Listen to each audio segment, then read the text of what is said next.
Hello everyone, this is Erik, the Asian movie enthusiast, and welcome to part 1 of our exploration of Asian horror films released in 2018.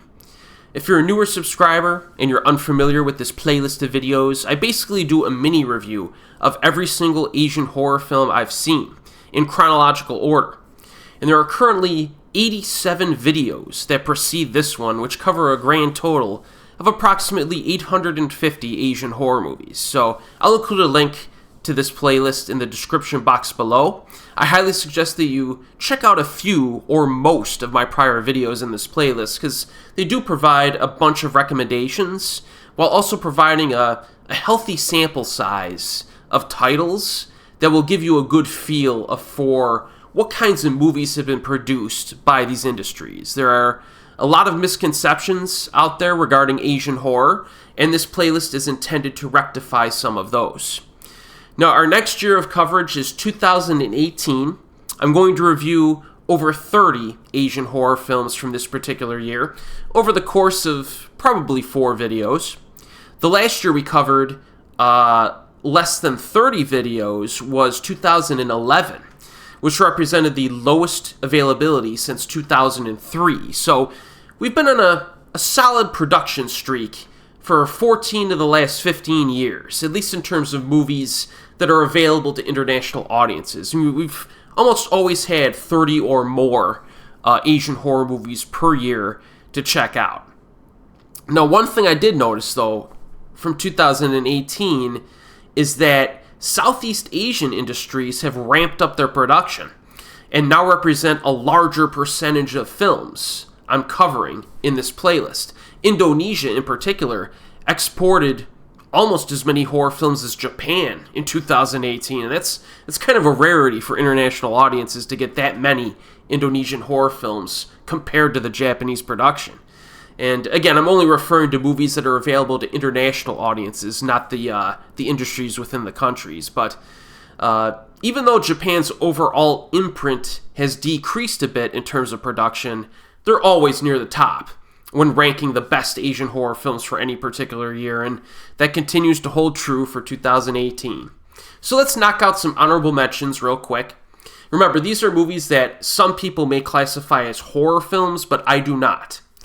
So we have The Witch Part 1 from Korea. It was quite good, but more of an action thriller. We have Kasane, Beauty and Fate from Japan, is a good dark drama. Marionette from Korea is a pretty underwhelming thriller. And then Beautiful Vampire, also from Korea, is basically a garbage romantic comedy. But occasionally you'll see those pop up online as like recommendations as horror films, but I don't classify them as such. So let's get to the meat of the video here. As usual, I begin with the worst Asian horror movie of the year, and then gradually work my way up to the best Asian horror movie of that year over the course of the 4 videos. So part 1 of these videos is always full to the brim with dumpster juice, as I like to say. So get ready to walk through the snake farm on our way to the local clown college, because we have 7 movies to talk about tonight. A surprisingly low number of awful titles, which is a good thing. However, part 2 in this year will likely be a little bit weaker than usual. There were a number of movies that ride the line between bad and watchable. And remember, all of the titles for the films I discussed will be listed in the description box below. So to set the stage, let's do a very quick recap of the worst movie per year for Asian horror from the 2010s. So 2010 we had Womb Ghosts from Hong Kong. 2011, The Man Behind the Courtyard House from China. 2012, Sadako 3D from Japan. Still one of the worst horror movies I've ever seen in my life, and it just pees all over the legacy of the franchise. Really true garbage. Very well-earned title for that year. 2013, Supernatural Events on Campus from China. 2014, The Apostles from China. 2015, The Blue Demon version 2 from Japan. 2016, we had Dokomushi, Toxic Insects from Japan. And then 2017 was Net I Die from Thailand. So a nice little variety there. So when thinking of the worst Asian horror film from 2018, I ultimately decided on The Secret, Suster Ngesot, or Ngesot, Urban Legend. Probably pronounced that wrong, but this is an Indonesian horror film. And returning from studying in Melbourne, Australia, Kanaya is surprised to find that her father has married a woman, Sophie, who is the same age as her. Kanaya decides to leave, but soon has an accident that results in being taken to a haunted hospital for treatment. From there, she begins to be terrorized by the Suster ghost. And with the onset of family conflicts and the terror of the ghost, she becomes rather depressed. But the real question is this: what does the ghost want? And can Kanaya survive? Now, the low quality of this film is immediately apparent.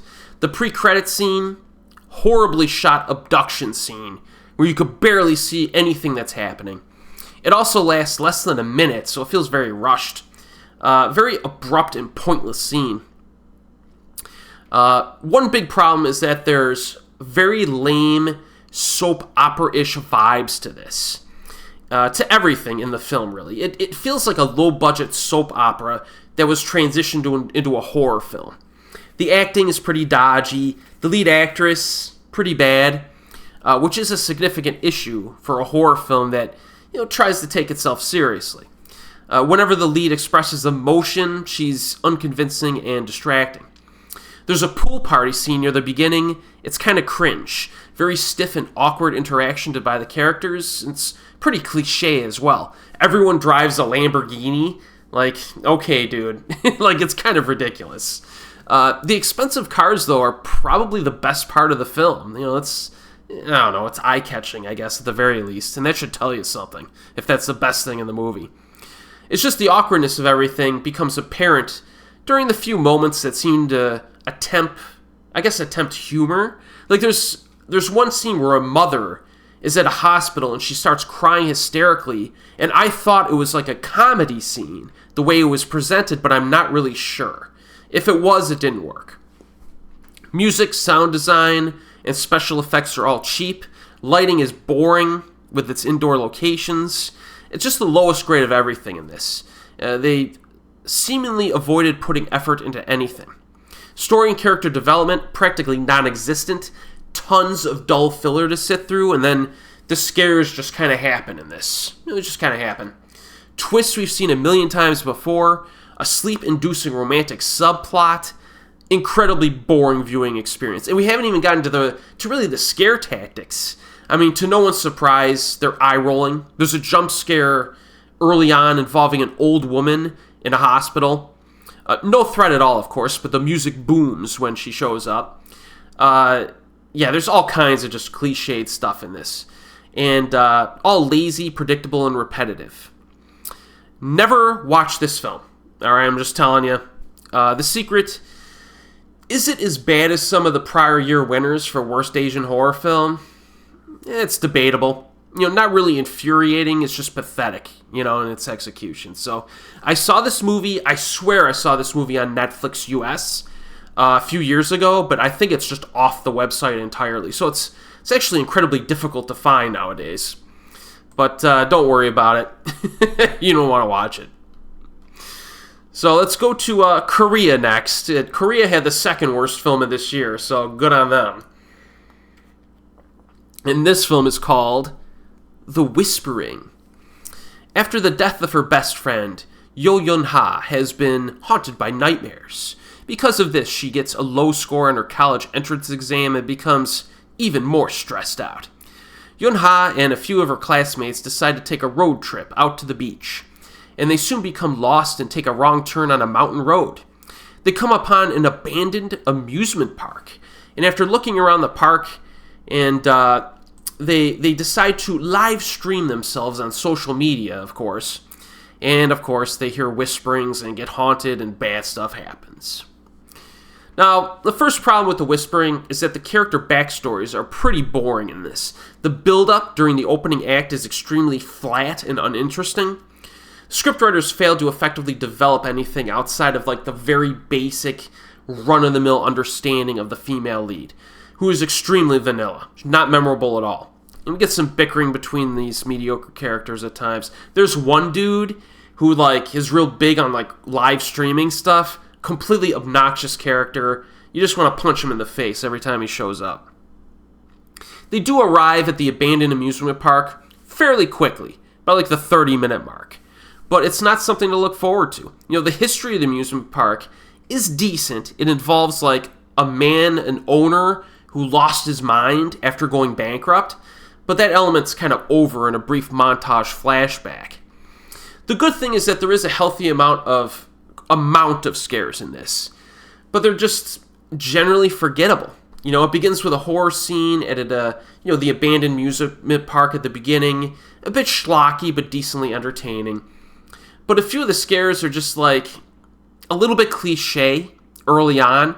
Ghost girls in classrooms, fake out dream scenes, creepy little kids, lots of cutaways, not that many great, truly unnerving moments, and there is one bad CGI face shot.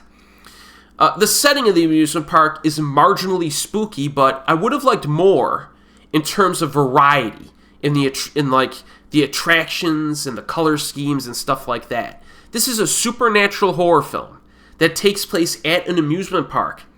Just go nuts with the colors and like the decorations and stuff. Make it visually engaging.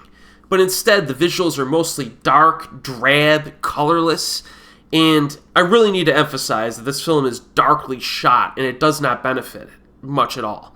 There are a few little splashes of color at times, but not enough. Also, most of the film takes place in a cave. Like, this is an amusement park horror film. But it feels like they originally wanted to make a cave exploration horror film and just transitioned it and just added the amusement park thing as like a backstory or something. It just, again, it's kind of disappointing and monotonous. You're basically staring at cave walls for most of the runtime. So this movie is sleep-inducing, another one you need to skip. If you want to torture yourself, it's on Amazon Instant or streaming. So I think those are like the two worst movies we're covering this evening. But the next handful are not that much better. A little bit better, maybe. The next one I actually remember the least. And we go to Cambodia for the next one, mixing it up. The Spell, all right? Now, Asian movie Pulse has a nice little plot synopsis here. After years of living in the city, Nak and his wife Tida moved to his childhood home in the country, close to the beach. Set on starting a family, both already dream of raising their children in this beautiful environment, surrounded by jungle and next to the ocean. While her husband is working in the city, she has the house mostly to herself, with only the housekeeper as her company. However, strange events soon keep her awake at night. Faucets running, that type of thing. And, there's another presence in the house, and it begins to attack her. Now, this is shown as a 2019 film on some websites, but it was probably playing at festivals in 2018 because there are certain reviews out there that are from 2018, so I'm counting it in that year. Now, if you were to go on YouTube and look up the trailer for The Spell, and you watch the trailer, your first impression of this movie is exactly what you get. It's exactly what it actually is. Basic story, basic characters, basic scares. Not a terrible movie per se, but it's just not that engaging or entertaining. The lead actress is okay, the story's cliche, there are no highlight horror scenes. It's a mix of like jump scares, ghosts, dream fake outs. We've seen it a million times before. Both the dramatic backstory and the finale are pretty lame. I vaguely remember the visuals being pretty good in this, but that's all I can say really about this one that I remember. Usually, when I barely remember a movie, like outside of my notes, I try to watch it again to refresh my memory. But The Spell seems to have fallen off of the face of the planet. I swear it was either on Daily Motion or maybe Netflix in the United States a few years ago. Nowhere to be found now. So either the viewership was so bad they just took it off the websites. I don't know what happened. But again, you're not missing much on this one. I didn't like it. Alright, next movie here. Now we got two coming up from Japan. Both movies we're covering tonight from Japan are next. Both of which have kind of interesting premises, but they don't quite cash in on them. Alright, so need to consider that. The first one is called The Exorcist Nurse. Alright? And Japan Times has a decent plot synopsis I'll paraphrase here. The creepiness begins with a young female patient, Yukiko Norita, complaining of odd rashes on her body that have no apparent physical cause. A middle-aged male patient then tries to hang himself on the rooftop for no reason. Fortunately, a young nurse named Rie Asama discovers him in time, but his prognosis for a full recovery is bleak. The strict nurse scolds the woman for hesitating to leap to the patient's rescue, but the veteran also senses a paranormal force at work beyond the hospital's ability to cope, and turns to an unusual source for help. Now, one of the strongest aspects of this film is the scoring and the sound design. There's a pretty neat theme tune that plays immediately when the film begins, and I think they should have used it a little more often in the movie. There's also a very effective ambient sound that plays over some of the film, gives it a bit of an ominous feel. Story and characters, pretty bland. I know I repeat myself in these part ones and these playlists, but a lot of the bad movies here, the mediocre films, usually are very bland with their characterization. This is no surprise. Opening half hour moves really slow. It really does. The plot is flimsy and thin. There's not much depth to it. And the titular Exorcist Nurse has, no personality at all. She's really flat. Almost complete lack of color. Not usually my cup of tea. You hear me complain about that a lot with horror movies that I don't like. I mean, this was mostly shot in, a white hospital, so I get it. I get why the color scheme wasn't too overly vibrant, but I almost would have preferred a more stark contrast. Maybe emphasize the whites with, darker shadows. I like high contrast when you're doing stuff like this, to make the visuals pop a bit more. They were just kind of samey for me in this one. We get our first decent scare near the midpoint, involving a surveillance camera in the hospital and a wheelchair. It was a pretty good scene. We get another scare a few minutes after that. There's a scene during the latter half that uses percussion sounds that tries to bring the film to life. And the bandaged girl, there's a bandaged girl that shows up once in a while. Kind of creepy at times. There are a few little bits of effective horror in The Exorcist Nurse. Overall, though, I think the scares are a bit too simplistic, and a lot of them involve a black cloud that emanates from victims, which could be cool, but it's just kind of okay in execution. And the way things that are resolved in the finale, kind of unsatisfying. A few years ago, I initially viewed this film without subtitles. I bought the Region 2 DVD, and recently it did show up streaming, but dubbed in English, and I do not recommend the English dub. It was horrible. So it's kind of a tough thing here. I'm not recommending you to watch this, but if you really did want to watch it, I would say, if you could find the Japanese DVD cheap, maybe used on Amazon or something, maybe give it a shot, but it's better than watching the bad dub. I think if you really want to watch it dubbed badly, it's on Tubi, but you could skip it. Now, the next film this evening is probably one of the more highly anticipated Asian horror films from 2018 for me personally. And the fact that it's in part one means that it was a bitter disappointment. And that is Occult Bolshevism, also known as Spiritual Bolshevik, a Japanese horror drama. Asian movie Pulse has a decent plot synopsis, and I'm paraphrasing here. So you get a group of people, they gather in an abandoned factory of sorts, and an experiment about the supernatural is being conducted. The purpose of the experiment is not known to all, and particularly the latest arrivals seem to be almost completely out of the loop. Initially, the experiment just consists of people narrating their experiences, communicating with the dead, or the supernatural in general. But the way they go about their stories starts looking more and more like a competition as time passes. Soon it's revealed that the most horrendous aspects of Bolshevism are the ones dominating the experiment, whose purpose seems to be to find the most suitable conduit to connect to the other side. Now you're probably wondering what the heck Bolshevism means, because that's what I was wondering too. I'm not a student of this type of thing. Basically, the title is an indirect reference to a well-known occultist from the first half of the 20th century. There's a review on Eastern Kicks that could give you all the background information you want on that.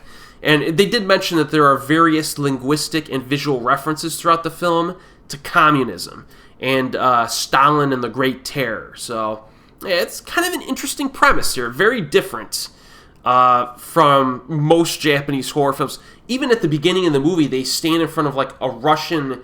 I don't know. I can't remember if it was the Russian flag or not, or like a picture of a leader, and they sing the Russian national anthem. Like, it's kind of weird. But I was intrigued by this. I read a few very positive critic reviews of this film online years ago, and that's why I was kind of looking forward to it. Another reason I was looking forward to it is that it was directed by Hiroshi Takahashi, the same man who gave us Sodom the Killer from 2004, which is a hilarious cult comedy. Still this director's best film, in my opinion. The director was also a scriptwriter on Ring from 1998, and he's been scriptwriting on a bunch of Japanese films over the years. He doesn't direct that often, which also made this a little exciting for me. But, yeah, I was excited to check this out, but unfortunately it proved to be quite disappointing. Now, first of all, the visuals are extremely limited in this. This movie looked like it had a budget of like a few $1,000s. I'm not even joking. It's basically characters sitting in chairs in like a wide open manufacturing area, and they're just talking about their experiences with the supernatural in this one location. And I would have hoped for some additional imagery to supplement their ghost stories. Like, typically, a film with this premise, when you have people sitting around telling ghost stories, you would typically cut away and have like a little short story segment as they're narrating it, and show what actually happened during the haunting. They don't really do that in the movie. It's basically just showing the person telling you the ghost story, right? And once in a while, they might show a very brief image, that might be slightly creepy maybe, but I would have liked more imagery in this, more flashbacks. The film is just very visually boring. Because of that, pacing becomes a problem. It does. There are basically no horror set pieces in the entire film until maybe like the very end. Like I said, there's a few brief images, a few brief scenes that you could classify as set pieces, but it could have used more, I think. All of the scary content really comes from the characters telling their spooky stories, and there is a little bit of an unnerving aspect to it. And the style and the performances are good. Or the style of the movie, I should say, like the premise and what they're going for. And the performances are good, but it's just too static in its presentation.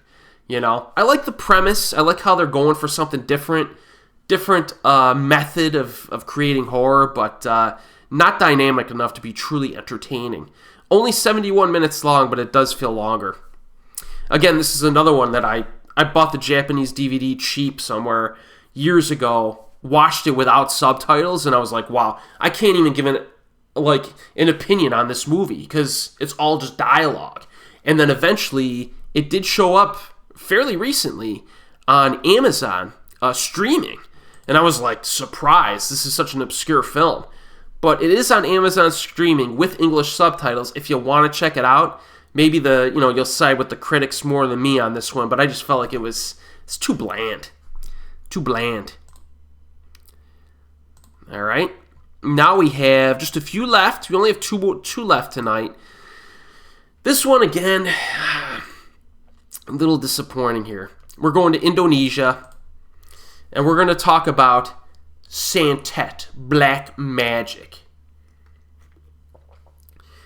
Nice plot synopsis from Movies and Mania, the website. After his father commits suicide, Randy and his family travel to his Indonesian home to look after his mother. Unbeknownst to him, his mother's health is failing, and they find her mysteriously unable to speak, lying in bed in a silent trance. When his mother attacks his wife and children unexpectedly, he starts to realize the truth. An evil is seeping through his home and family, and his mother is haunted by a terrifying dark magic. Determined to entrench fear into the hearts of the living, the demons embark on a horrific rampage of attacks. It's kind of overstating things, but, will the family survive the black magic and escape alive? So the story is kind of average. Again, we get like an investigation aspect. Somehow not interesting at all, despite the topic of black magic. Now, the opening text of this movie sets up black magic as like a main theme. And it should add a lot of cultural nuance to the film because the dark acts are quite different when you go from country to country, but it's barely developed at all in this. It feels more like a generic ghost story instead. There's only about, I would say like a few minutes at most of actual spell casting and black magic in the movie. So that was kind of a disappointment. Twist near the end is kind of predictable. Now, there is a moment near the very end where the film could have gone intense and tragic, and it was about to earn my respect, and then they just roll it right back. They're like, no, we're going to roll that back and have this ending instead, and it was just kind of dumb. I didn't like it.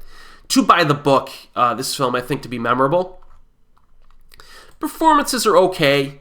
Actors try to give some energy, infuse some energy, but the line deliveries and the performances aren't like elite or anything. There's some awkward CGI shots. Much of the scares during the opening 20 minutes consist of an old lady acting crazy, which is probably the most unnerving aspect of the film because a lot of families have to usually deal with someone developing dementia and stuff. So it's a little disturbing, and I liked it. But it's still pretty dull overall as things ramp up. Some of the later scares are unintentionally funny. There's a scene in a supermarket with a runaway ghost who's pushing a shopping cart. And it's like, I don't know about that one. That scene didn't quite work. And then the rest of the stuff is pretty predictable. Although I will say this, another thing that is pretty good about this one is that sometimes the ghosts will attack with knives. So it's like, oh, all right, like that, you have something there. A few of those scenes were pretty good. I liked those scenes in particular. But ultimately, I think most people are going to come away unimpressed with this film. Again, it's not like terrible or anything, but it's kind of dull. Not very memorable. This one is available on Tubi if you want to check it out. If you want to, go through some of the less impressive stuff from this year. And, sometimes I'll cover a movie in part one. Other people like. It's subjective, but I really can't see a lot of people going after these films that I'm covering tonight. Now, the next one, we go to Indonesia. All right? And we've already covered 3 Indonesian films. And I told you, Indonesia, they exported a lot of stuff this year, it seems. And the next one kind of got me excited. All right? And that is Kuntilanak. After their guardian leaves for a trip, a group of kids are left with a young babysitter in a large house.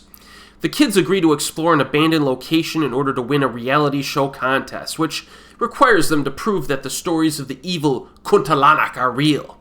They soon discover that the ghost is very much real when it appears from an old mirror and starts haunting them. According to their kiddie research, the Kuntilanak may release a child in weird places like in a tree, but other times the child will die and become a wandering spirit. Will the kids survive? Now, when I saw this listed on Netflix, I got excited, alright?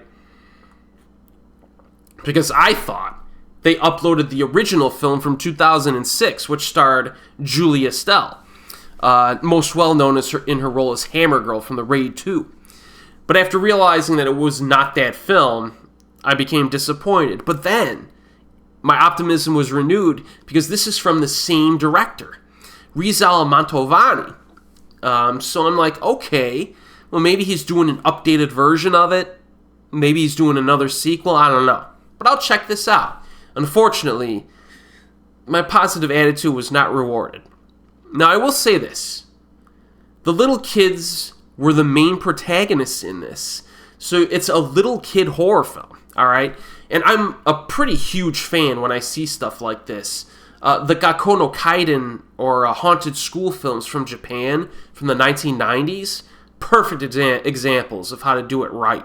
I enjoyed all 4 of those, and the 4th film is one of the best Japanese horror films of the 1990s for sure. So I was like, okay, we're going for something a little different. But, because I like little kids in horror films because it creates something a little bit different, a different feel. And you can get a little dark if you want to. But the execution here is just kind of mediocre, Some of the dialogue, a little bit weak. A kid just straight up tells his dad, if only mommy didn't go and buy the toy I wanted, she wouldn't have gotten into an accident and died. It's kind of like too on the nose in the writing. A bit later, they try to infuse a little bit of comedy with the kids, but they use this really goofy sound design. It's like a boing, boing, boing. Like, it's so just out of context for a horror film. I know they're trying to have like a cutesy kid vibe at times, but it did not work at all. Really bad. And of course you get some cheap jump scares because the kids are trying to scare each other in the house, right? One scene I enjoyed, though, was the kids try to stop their babysitter from making out with her boyfriend, and they have like this little like army operation where they're talking on walkie-talkies or phones, and they're trying to stop them from like making out. I did kind of like that scene. That was quite amusing. It was a little different. Yeah, it's good. But there are some tonal issues in this between the comedy and the horror, I think. Also, some of the kiddie stuff results in some pacing issues, I think. They just spend a little bit too much time on it. Now, in terms of the horror, it's okay. There are certain scenes that have a little bit of intensity. A few pretty good creepy visuals here and there usually occur when the Kuntilanak's white eyes are showcased, and it's like standing, in the background or whatever. And then you get the special effects and makeup effects for the ghosts. Pretty effective, pretty effective. There's a popcorn scene that I liked quite a bit too, a little bit of a misdirect. So look out for that scene. So I think, there are a few good moments. And I think that elevates this film above some of the other films that we've covered this evening. But again, you get a few too many jump scares. And they use a jumping cat scene. Like, a cat flies in on screen and they use a loud booming noise. I mean, we're in 2018, guys. Like, you can't be doing that anymore. And they do it twice. So it's like, there's some things that get on your nerves with this film. A pretty generic presentation. And, the finale's a little bit lame, I thought. So there's a chance that a few people might like this one because you have the kiddie focus, which is different from a lot of horror films. But again, I think you gotta go in with low expectations. If you have not seen Kuntilanak from 2006, try to find it and check it out. Sometimes it pops up on YouTube. So, check that one out instead. It's way better than this. The availability of this one, it's on Netflix. I don't know why they can't get the original trilogy on Netflix. They gotta give this one instead. But it is what it is. So, yeah, that concludes part 1 of our journey through Asian horror films released in 2018. Thankfully, we cleared out most of the trash in this video. Now, a few of the titles I think had a few interesting elements within them, like Occult, Bolshevism, and Kuntilanak, but just the execution just wasn't there.